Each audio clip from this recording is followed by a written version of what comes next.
orang itu tuh bukan cuma sekali, akun itu tuh bukan sekali tapi berkali-kali di saya gitu. Cuman maksudnya sampai dia naruh di DM, tas di WA juga, dia nunjukin alat kelaminnya. Menurut saya itu nggak pantas ya. Karena kalau misalkan saya mau jahat juga saya bisa taruh, cuman kan sama lawyer saya nggak perlu ditaruh juga. Oh ya.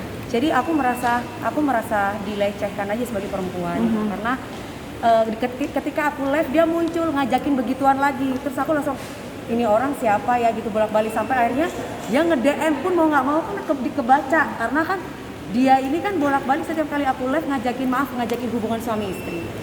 Jadi aku merasa bahwa orang ini kayaknya makin lama makin jadi sebenarnya Mbak gampang banget, mudah kok buat influencer untuk menciduk akun siapapun itu sebenarnya mudah. Cuman di sini di saat kita sudah baik, sudah memberi peringatan, harusnya kan mereka bisa menerima itu gitu. Bukan malah saya nggak tahu nih niatnya pingin viral kah? Kan karena banyak ya orang sekarang udah agak gimana ya, walaupun tidak semua, kepingin viral tuh akhirnya bikin masalah.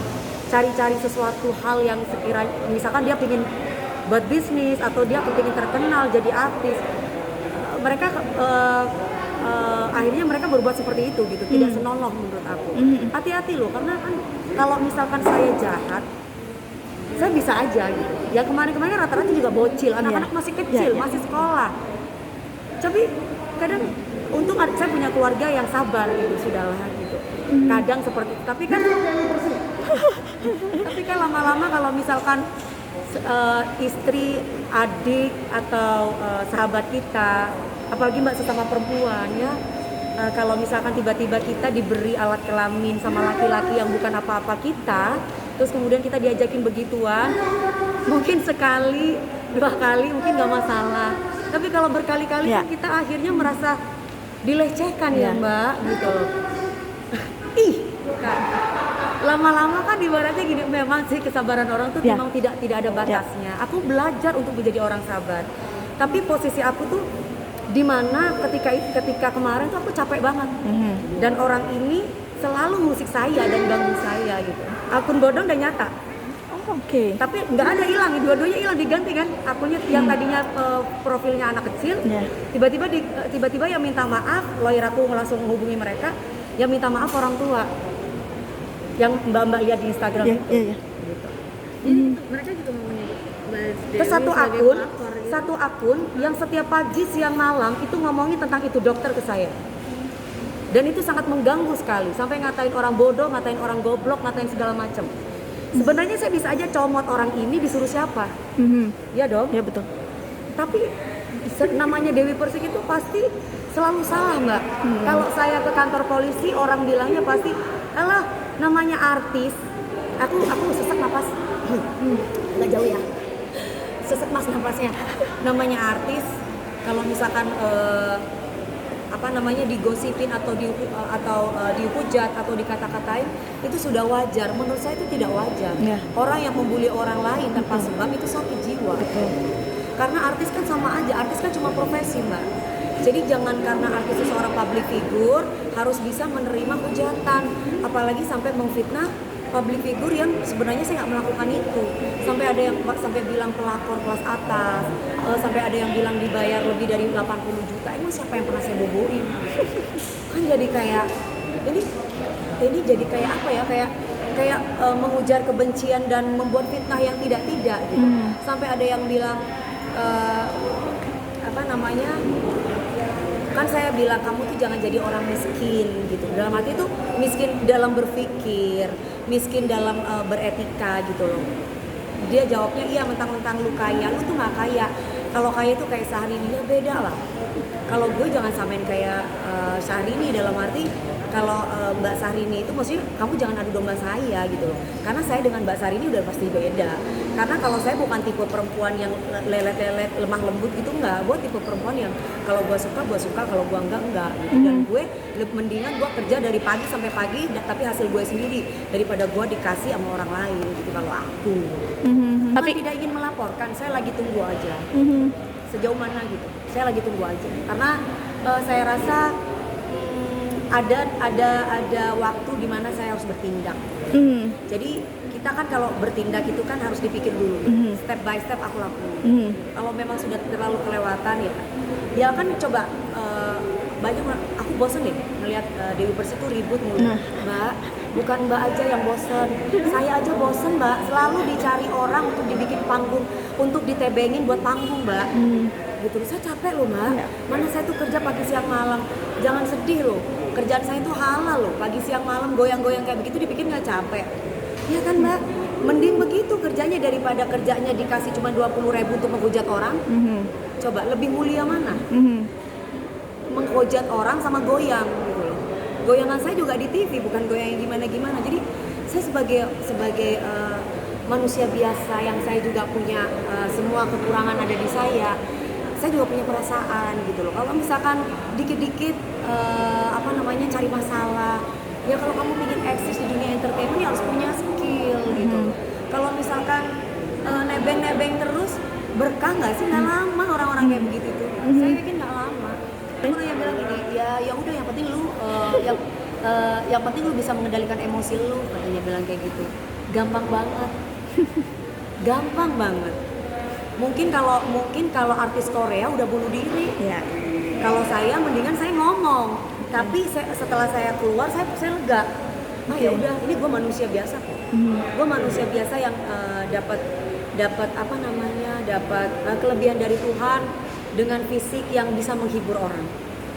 Jadi kalau misalkan tiba-tiba gue nggak bunuh diri, ya alhamdulillah, karena mungkin banyak keluarga yang sayang sama gue gitu.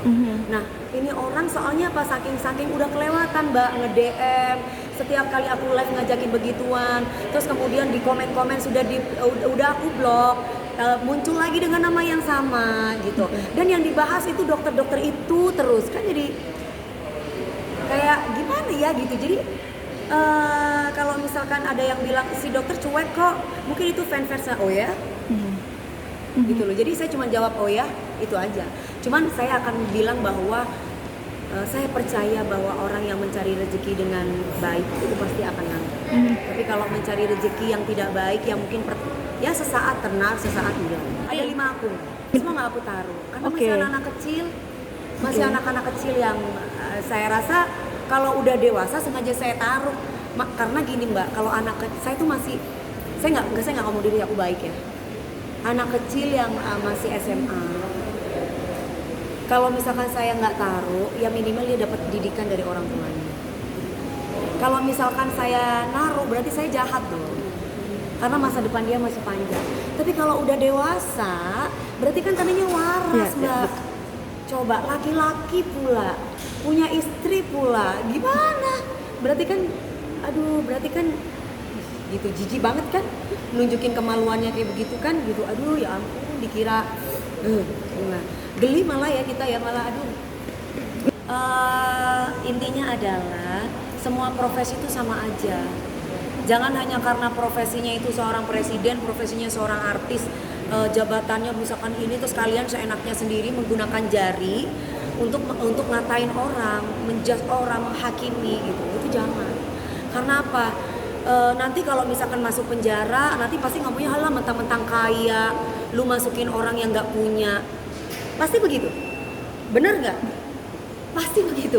Nah, sekarang kalau udah merasa bahwa dirinya itu nggak, kalau merasa dirinya nggak punya harta, ya jangan sampai miskin akhlak gitu loh. Itu doang sih pesannya, nggak ada yang lain.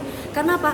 Orang pinter itu banyak, tapi orang yang beretika itu cuma satu, bisa dihitung. Dalam arti zaman sekarang itu, zaman milenial itu lebih mengedepankan estetika daripada etika. Yang seharusnya kan lebih mengedepankan etika daripada estetika. Kadang-kadang sudah punya ilmu pengetahuan yayasan yang bagus, tapi etikanya dia dilupakan, sehingga dia nggak ngelihat nih orang yang diajak bicara siapa, orang yang di komen itu siapa. Jadi mereka seenaknya. Bener nggak sih kalau dicomot kita dibilang sombong banget sih lo, mentang-mentang artis lo asal main comot orang. Loh, artis juga manusia. Berarti kalau bukan artis boleh ngatain orang sembarangan. Jangan hanya karena nggak kelihatan muka terus sembarangan dikatain.